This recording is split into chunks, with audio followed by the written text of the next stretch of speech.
Con relación a las teorías de inversión, ¿sí? Que sería la segunda parte de nuestro capítulo, em, podemos considerar que hay un paraguas de teorías que no solamente tienen que ver con las que vamos a mencionar a continuación, pero que estas son, digamos, las más importantes. ¿Sí? Entonces, vamos a desarrollar la parte de la escuela que es conocemos como heterodoxa o de no equilibrio. Si a ustedes se les facilita más, es la parte del no equilibrio. Es las escuelas que no están considerando que la economía se mueva en una situación de no equilibrio. Y las escuelas que están considerando que son de equilibrio. ¿De acuerdo? Bien, vamos a desarrollarlo poco a poco, ¿sí? Sol, ¿estás por ahí?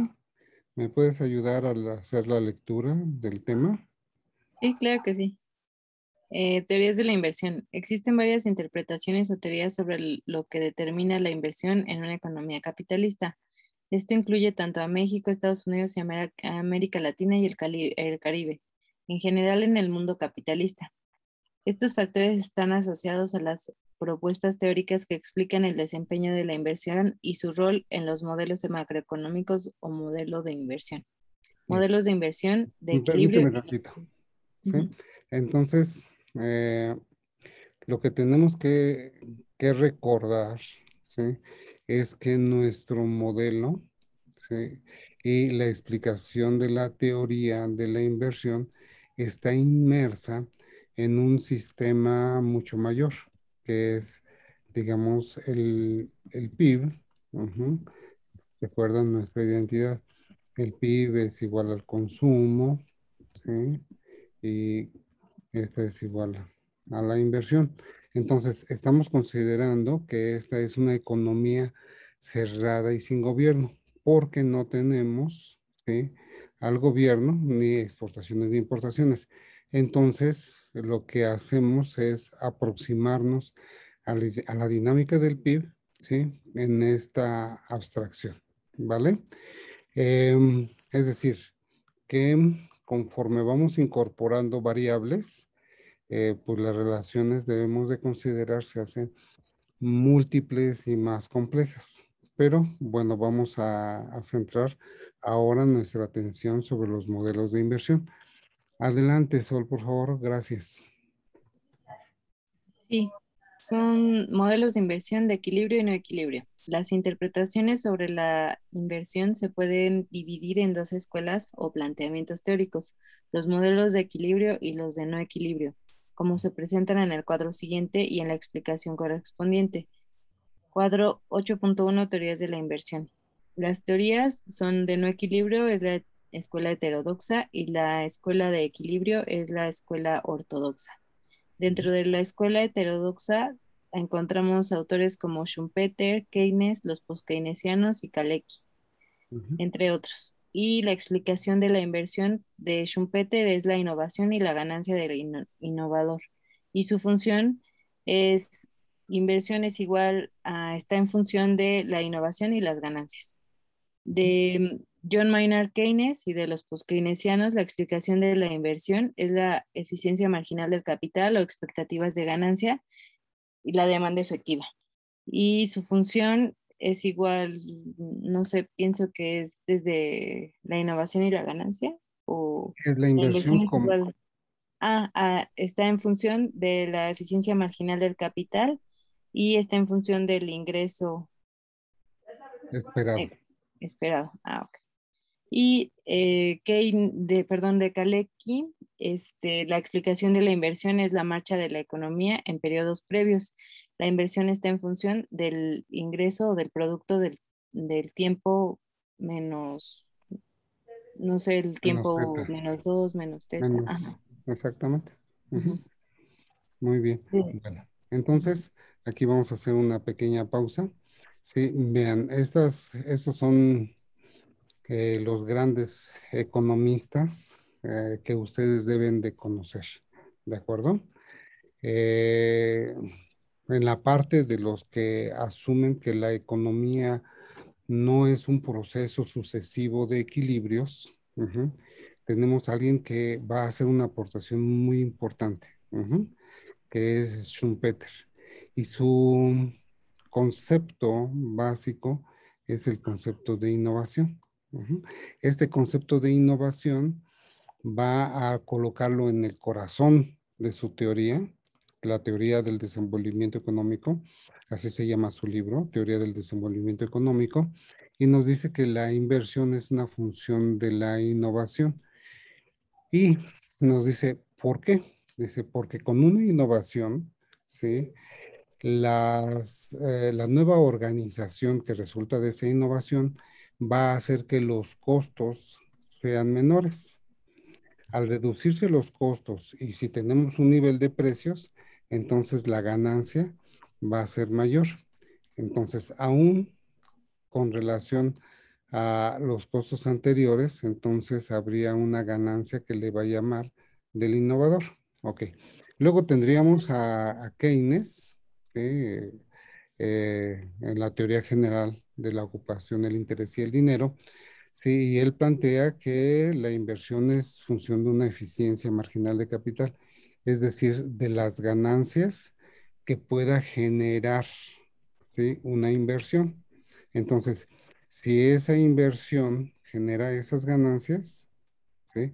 O hay ganancias relacionadas con esa inversión, entonces se da la inversión. ¿Ok? Y el concepto básico es el de demanda efectiva. Ujú. Entonces, la inversión se hace función del nivel del producto esperado, pero en particular de la demanda efectiva que están esperando los agentes económicos, inversionistas. Ujú. Bien, entonces, en tercer lugar está Kalecki, que va a plantear algo muy, muy, muy parecido al planteamiento de Keynes, ¿sí?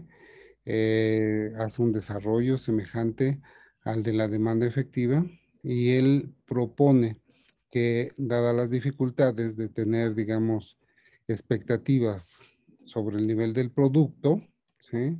Se puede modelar considerando el producto en el periodo anterior, ¿correcto? Entonces, dice, la inversión va a ser función, ¿sí? No del producto en el periodo actual, sino en el del periodo anterior, así de igual manera como lo habíamos planteado, ¿sí? En esta relación de causalidad. Entonces, la inversión en el periodo T es función del nivel del producto en el periodo T-1. Y entonces con eso, dice, nosotros podemos saber la trayectoria de la inversión, ¿verdad? Bien. Sol, ¿podemos continuar con la segunda parte del cuadro? Sí, em, equilibrio de la escuela ortodoxa, perdón. Los neoclásicos, entre los autores está Marshall, Friedman y la escuela austríaca, Tobin y la síntesis neoclásica. Dentro de los primeros, Marshall, Friedman y la escuela austríaca, le podría subir un poquito para saber. Ah, dice la explicación de la inversión, el, dan la explicación por la tasa de interés, el mercado, la oferta y la demanda, en particular la oferta y la demanda de dinero. Y la inversión está en función de la tasa de interés. Tobin dar la explicación de la inversión por la teoría financiera de la inversión y él explica igual que la inversión está en función de la tasa de interés. Y la síntesis neoclásica dice que la inversión se explica por que la inversión posee una relación negativa con la tasa de interés y positiva con la eficiencia marginal del capital. Ujú. Y la función es la inversión es igual a función del ingreso o del producto y de la tasa de interés. Perfecto. Muy bien. Muchas gracias. Bien, entonces en la parte de los neoclásicos, vean, van a coincidir, ujú, en que la tasa de interés tiene una relación negativa con la inversión. Ujú. Si la tasa de interés sube, la inversión baja. Si la tasa de interés baja, la inversión sube. Ujú. Es como si fuera un engranaje o una relación hasta cierto punto mecánica, ¿sí? Em, Hay dos versiones, una de la teoría financiera de la inversión desarrollada por Tobin, que tiene un planteamiento un poco más complejo en términos de la inversión como función de los rendimientos de activos financieros, ¿sí? Pero la relación inversa es la misma. Y la parte de los neoclásicos en el periodo, digamos, este, así como el representante líder Marshall y más recientemente Friedman, Solow, Lucas y otros economistas. Lo interesante de esto es de que también coinciden en que la tasa de interés pues es en el factor que determina la inversión, ¿sí? En una relación negativa, ¿de acuerdo? Bien, finalmente tenemos a los que podríamos considerar como los que son la síntesis neoclásica, y es se considera como una síntesis neoclásica. Una síntesis es un resumen, ¿verdad? ¿Sí? De las ideas fundamentales. Entonces, ¿cuáles son las ideas fundamentales? Las ideas de Keynes, ¿sí? Y del conjunto de economistas que hacen una relación semejante, que plantean que la inversión es función del producto, ¿sí? Ya sea en el tiempo o dinámica, o el producto como expectativas. Entonces lo introducen ese factor aquí y los neoclásicos, que es la tasa de interés con una relación negativa a la inversión. Entonces, miren ustedes, es relativamente sencillo, ¿verdad? Sí, eh, la inversión es función de de esos dos conjuntos de variables, ¿correcto?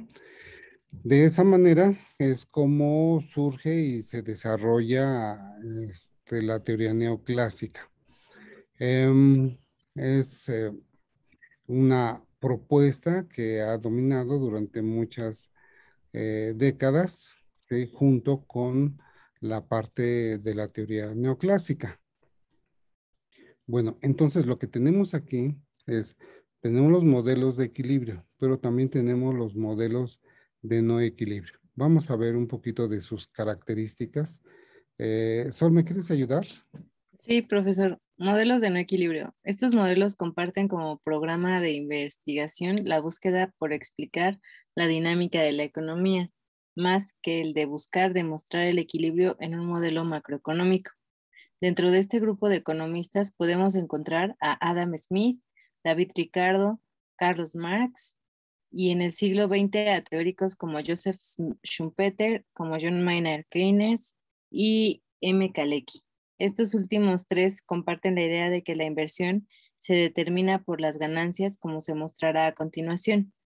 Es conveniente mencionar que en lo que resta de este capítulo vamos a desarrollar más extensamente las ideas de estos economistas, pues en los libros introductorios estándar de economía no, no son mencionados o analizados y o reconocidos en relación con los que integran la escuela tradicional. Permíteme. Y Ujú. entonces, bueno, lo que vamos a tener es, sí, hay un periodo de dominancia, he dicho, de finales del siglo XIX a finales de la década de los 20 y los 30, donde la escuela neoclásica es la dominante en términos de la academia y de la política económica. Luego viene, sí, con la crisis del 29, hagan de cuenta que es una crisis enorme como la que estamos viviendo actualmente, eh, un cuestionamiento a ese modelo y surge toda la teoría de Keynes, ¿sí? Y de los que no son exactamente seguidores del equilibrio, los que van a promover la participación del Estado. Luego, con la crisis de los 60 y sobre todo de los 70, surge el énfasis de la escuela neoclásica con Milton Friedman a la cabeza, el Lucas y otros economistas muy importantes, ¿sí? Y esto va a dominar o ha dominado el escenario mundial durante los 70, los 80, los 90, los 2000, ¿sí? Y actualmente está entrando, dada una crisis de carácter estructural de todo el campo capitalista, ¿sí? Por supuesto, Estados Unidos a la cabeza, seguido por Alemania, por Europa y lógicamente, ¿sí? Por los países en desarrollo, como México y otros países de América Latina, que están dentro de la influencia del capitalismo contemporáneo. Sin embargo, sí, a partir de la década pasada, tenemos un resurgimiento de planteamientos y de cuestionamientos sobre la validez de esa teoría. Y hay un surgimiento de diferentes versiones en las cuales se vuelve a revalorar la importancia del papel del Estado, como el Estado emprendedor, como un Estado coordinador, como un Estado que está participando en la economía, ¿sí? Y que invita y ha venido empujando hacia que el Estado debe de ser partícipe del proceso de desarrollo económico. Eh, Tendrá unos eh, 30 años, hubo un redescubrimiento de la obra de Schumpeter, ¿sí? Que puso el énfasis en la parte de la innovación y al poner énfasis en esta actividad, ¿sí? Que coloquialmente le llama el proceso de destrucción creativa, una innovación cambia las formas y los modos de producción anteriores, va a dar espacio no solo a la empresa como un ente donde se da un espacio de creación, sino también va a dar lugar a la importancia que tiene el Estado para participar en ese proceso. De tal manera que se va a desarrollar algo que se le va a llamar las tres fuerzas que pueden conformar el desarrollo, que son la empresa privada como el espacio de innovación, el Estado como un impulsor de esa innovación y las universidades.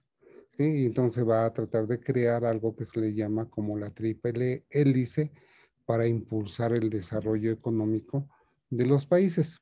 Vamos a ver algo relacionado con la propuesta de Schumpeter en este párrafo. ¿Sí? Sol, ¿quieres ayudarme a leerlo? Sí, profesor. Teorías de la innovación. El fundador de esta corriente es Joseph Schumpeter, quien propone que la economía se puede estudiar como transitando en dos momentos o estadios. En el primero existe una situación que corresponde a un estado de equilibrio en un modelo de flujo circular y que corresponde a una economía estática. En este modelo las ganancias son positivas e iguales en todas las actividades productivas. El modelo de flujo circular, el cual supone un estado de equilibrio, es el referente teórico de este autor para partir del mismo mostrar los efectos de las innovaciones como fuente del desarrollo económico.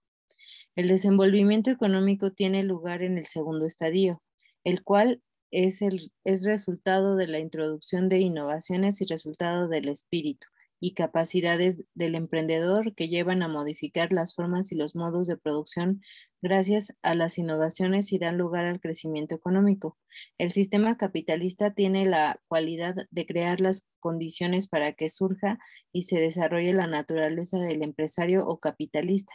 Este nuevo agente busca introducir cambios o inventos en los procesos de producción, los cuales, si son exitosos, dan lugar a aumentos en la productividad o reducción en los costos, creando así una ganancia a la cual le llama ganancia de innovación o del emprendedor. Correcto. Pues este es el centro de su tesis de Schumpeter. Ujú. Joseph Schumpeter dice, bueno, pues tenemos un modo de producción, ¿sí? Hay un estado de repartición de los ingresos, Pero si un agente se introduce una innovación o un cambio, hará que ya que todos estos agentes anteriores estaban con ese nivel de costos, el innovador va a tener un costo menor y va a generar una ganancia, a la cual se le va a llamar como ganancia del innovador. ¿Sí? ¿Podemos continuar, por favor? Sí, las innovaciones se pueden presentar a lo largo de la cadena de valor. Schumpeter distingue 5 tipos de innovaciones: de insumos, de proceso, de producto, de mercado y de organización de la industria. El motivo ganancia explica el comportamiento innovador de los agentes y en general las inversiones tienen incorporadas innovaciones de mayor a menor magnitud, radicales o incrementales, pero su móvil es el de obtener una ganancia diferencial a las que existen en el mercado. Esta escuela, a la cual se le conoce como evolucionista, se ha desarrollado en la segunda parte del siglo XX y ahora es una de las alternativas de pensamiento dominante. Entre otros autores podemos mencionar a Nelson y Winter, Carlota Pérez, entre otros. Y a diferencia de la escuela neoclásica que busca demostrar el equilibrio económico, esta escuela tiene como proyecto explicar el crecimiento y el desenvolvimiento de la economía. Conviene decir que los interesados en esta escuela de pensamiento que los enfoques evolucionistas pueden o no ser de corte neo-schumpeterianos. Ujú. Bien, entonces tenemos los paradigmas. ¿Se dan cuenta? Uno, toda la escuela neoclásica que asume mm, en el esquema tradicional de equilibrio de oferta y de demanda, que hay un equilibrio. Entonces, su proyecto es demostrar que el equilibrio es el que existe y es el que domina, ¿de acuerdo? Y entonces es el marco de referencia para comprender al mundo. Ujú.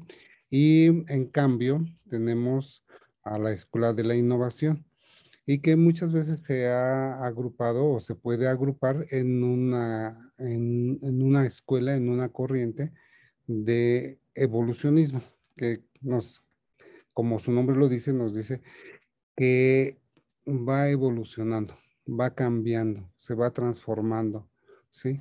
Va creciendo. De tal manera que es muy interesante ver, en una escuela el paradigma es equilibrio y en la otra es evolución, ¿de acuerdo? Ese es el, digamos, como los puntos nodales de confrontación entre las escuelas. Ujú.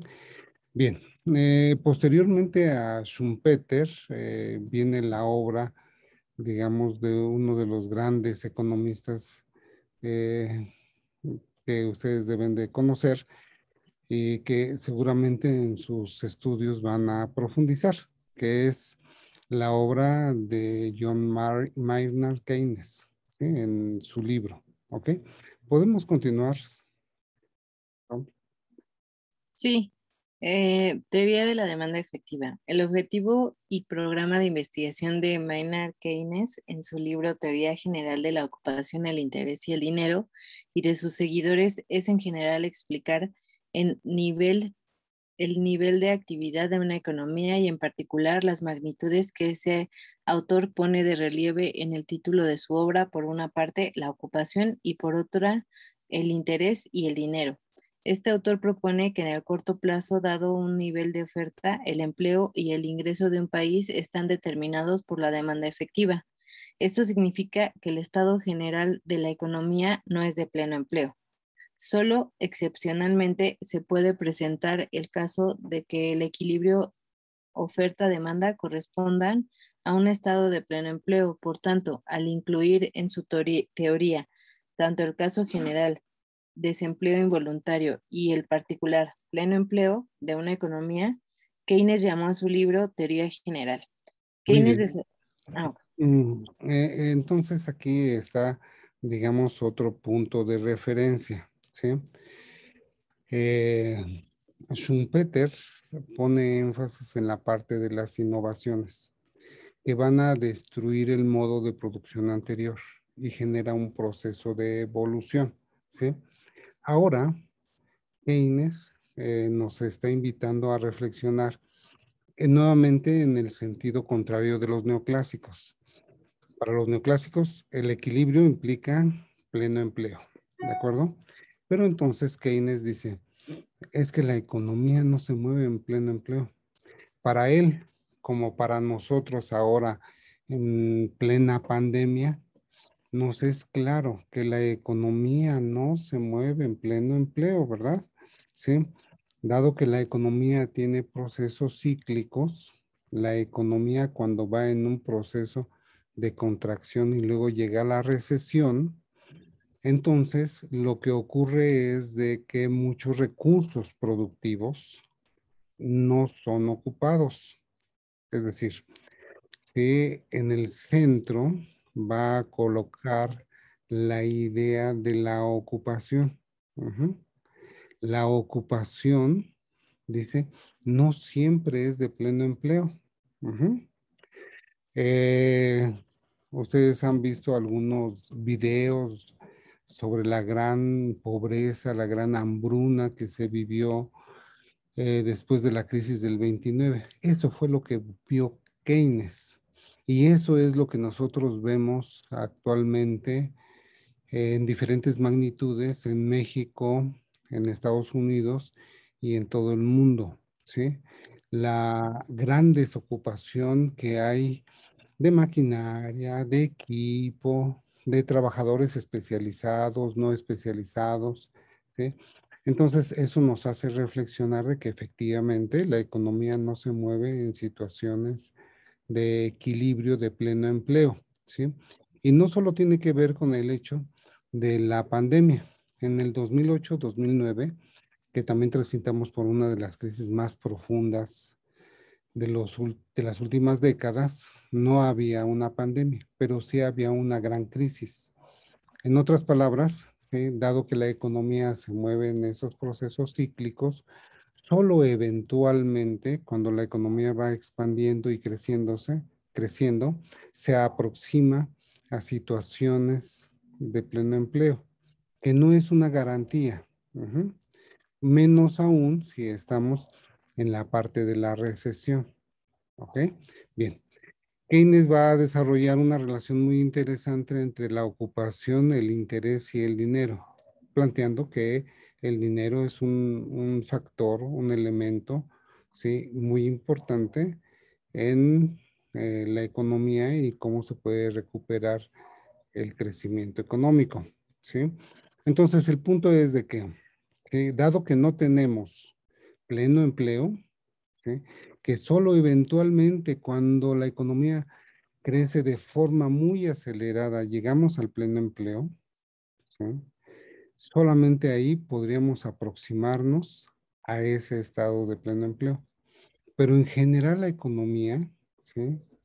Antes de ese punto y después de ese punto, funciona en un estado de desempleo involuntario, ¿de acuerdo? ¿Sí? Bien, vean entonces la genialidad de este economista y algo que compartimos todos los economistas, y ustedes deben de sentirse muy, muy contentos, es de que los economistas somos y los que no lo somos, tratamos de ser lo más precisos posibles. Ujú. ¿Cuál es el centro de la teoría de Keynes? Pues el centro de la teoría de Keynes está expuesto en el mismo título de su libro. Ujú, ¿sí? Entonces, cuando les pregunten sobre el tema, pues dicen, pues lo que hizo fue hacer una teoría general. Esa fue, ¿sí? La aportación de Keynes. Decir, bueno, eventualmente estamos en el pleno empleo, en el equilibrio, pero en general no. Es decir, voy a hacer una teoría general. ¿Se dan cuenta? ¿Sí? Entonces, de esta manera, Keynes va a construir una propuesta teórica en donde, como en la economía no estamos en pleno empleo, ¿sí? Siempre, entonces se requiere la participación de un agente que es muy importante, que es el Estado, para que en situaciones de crisis como la que estamos viviendo ahorita puedan retomar el crecimiento económico. ¿Sí? Y ustedes se dan cuenta, cuando estamos hablando de esto, estamos hablando de la economía actual, ¿sí? ¿Qué es lo que está haciendo Biden? Sí, lo que está haciendo él es fundamentalmente aplicar una política de tipo y de corte keynesiano o post-keynesiano, ujú, donde dice, bueno, pues estamos nosotros en, sí, en plena crisis, no me puedes decir que estamos en equilibrio, no me puedes decir que si interviene el Estado va a generar un caos, ¿sí? Entonces, lo que tenemos que hacer en este momento de crisis es acelerar el gasto público con diferentes tipos de políticas, todas de gasto público, para impulsar a la economía que se recupere. ¿De acuerdo? Entonces, está aplicando efectivamente una política de corte keynesiano o post-keynesiano para la recuperación económica. Como México es parte de la estructura mundial, pero sobre todo de la estructura de Estados Unidos, ¿sí?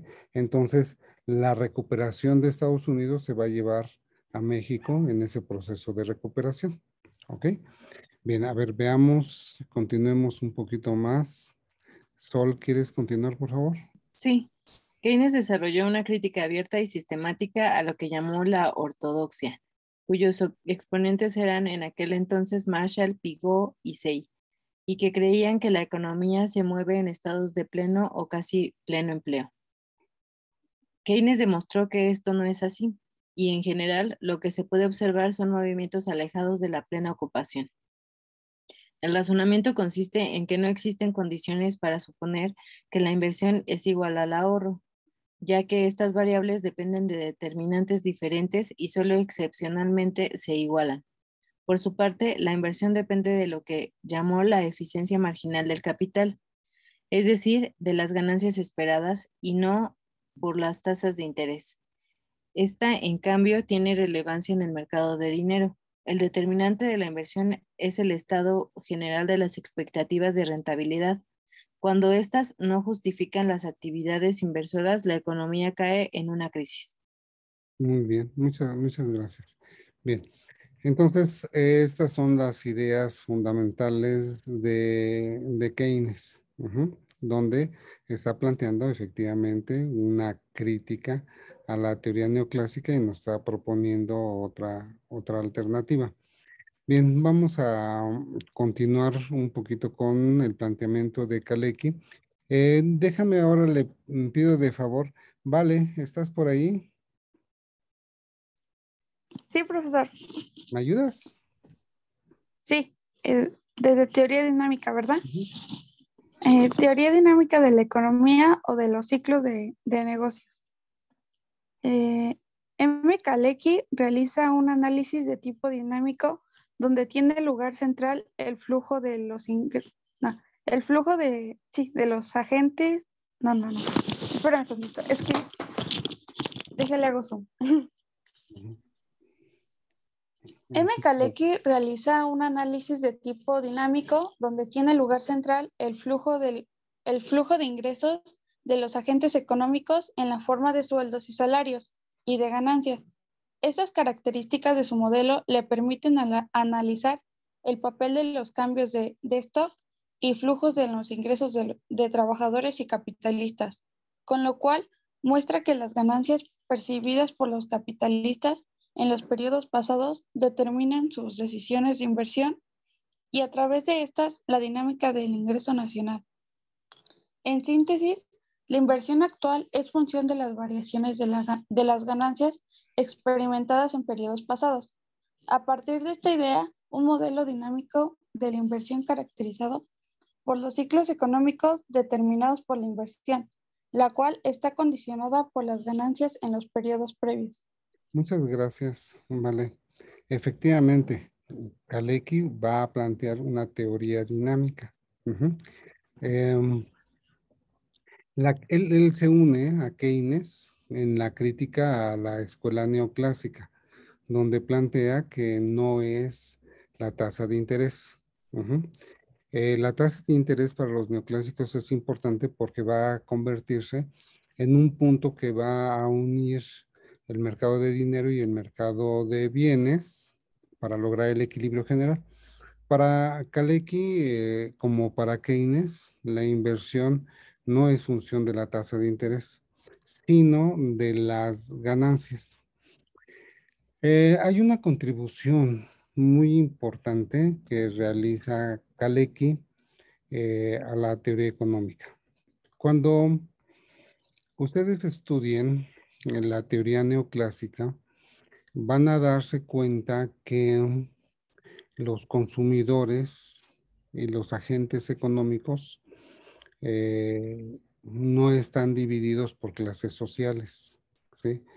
Es decir, no existe clases sociales. Ujú. Lo que distingue a un agente de otro son sus gustos y preferencias. Ujú. Entonces, Kalecki va a plantear que el comportamiento en las decisiones económicas, ¿sí?, que son diferentes entre aquellos que perciben sueldos y salarios y que perciben ganancias, es muy importante. Ujú. Mientras que, por ejemplo, en la teoría neoclásica, los que perciben sueldos y salarios, ¿sí?, se comportan exactamente igual que los que comparten o que los que ganan ganancias, ¿sí? Es decir, ¿cómo se comporta una gente que percibe un sueldo y salario? Maximizando su sueldo y salario. ¿Y cómo se comporta un agente que percibe ganancias? Maximizando también. Ujú. Entonces, Kalecki va a decir, no, el comportamiento de estos agentes no es de maximización, sino de gastar de de la forma más eficiente, ¿sí?, sus ingresos, sueldos y salarios, los cuales como trabajadores, ¿sí?, les va a dar su ingreso únicamente para, ¿sí?, comprar bienes y servicios para su subsistencia. En cambio, ¿sí?, para los empresarios que tienen ganancia, ellos, como ganan suficientemente más de lo que necesitan para vivir, ellos sí tienen un ahorro y ellos pueden decidir sobre la inversión. Ujú. Es decir, los trabajadores ganan suficiente para vivir y no tienen ahorro para saber, o para decidir si van a invertir o no. El capitalista gana tanto, ¿sí?, que puede tener su estatus de consumo, pero además puede decidir si va a invertir o no. El trabajador que gana lo suficiente, ¿sí?, no tiene el dinero y el capital como para invertir, digamos, en un proyecto que le implique 1, 2, 3, 5 millones de pesos o muchos más. En cambio, el capitalista sí tiene el ahorro y el ingreso para poder invertir en proyectos que le impliquen varios millones o varios cientos de millones de pesos en sus nuevos proyectos o en sus nuevos procesos de inversión. De tal manera que entonces Kalecki lo que va a hacer es decir, tenemos esta sociedad, pero esta sociedad no se comporta igual, ¿sí? Es una sociedad que se escinde en clases y tienen impactos diferentes en el proceso económico, ¿correcto? Eso va a ser un elemento muy importante en la parte, hemos dicho, tenemos el ciclo. En la parte, ¿sí?, de la reactivación económica, ¿sí? Si ustedes ubican el ciclo, ujú, entonces, en este momento en que el ciclo está bajo, los trabajadores, muchos de ellos han perdido su trabajo, ¿sí? No tienen empleo, es decir, están desocupados, no tienen recursos para invertir, ¿sí? No tienen recursos a veces ni siquiera para satisfacer sus necesidades básicas, la renta y la alimentación. Vamos a suponer que no estuviésemos en ese extremo, pero si en ese momento de crisis, entonces no se tienen recursos más que para sobrevivir, ¿sí? Es muy diferente el caso de los capitalistas, ¿sí? En el momento de crisis, los capitalistas han acumulado gran cantidad de dinero, ¿sí? Millones o miles de millones. Entonces, es un momento en que ellos pueden reactivar la demanda efectiva, ¿sí? Entonces, eso es muy interesante porque, ¿sí? Keynes, fíjense, el agente de reactivación del proceso y del ciclo es el Estado. Kalecki, ¿sí? Dice, es el Estado, pero de manera importante son las clases capitalistas, que consideran que es momento de recuperar el ciclo económico y están dispuestos a invertir, ¿sí? Y van a impulsar a que la economía se reactive. ¿Ok? Bien, estas son algunas de las ideas fundamentales del enfoque de no equilibrio. Si tienen alguna duda, con mucho gusto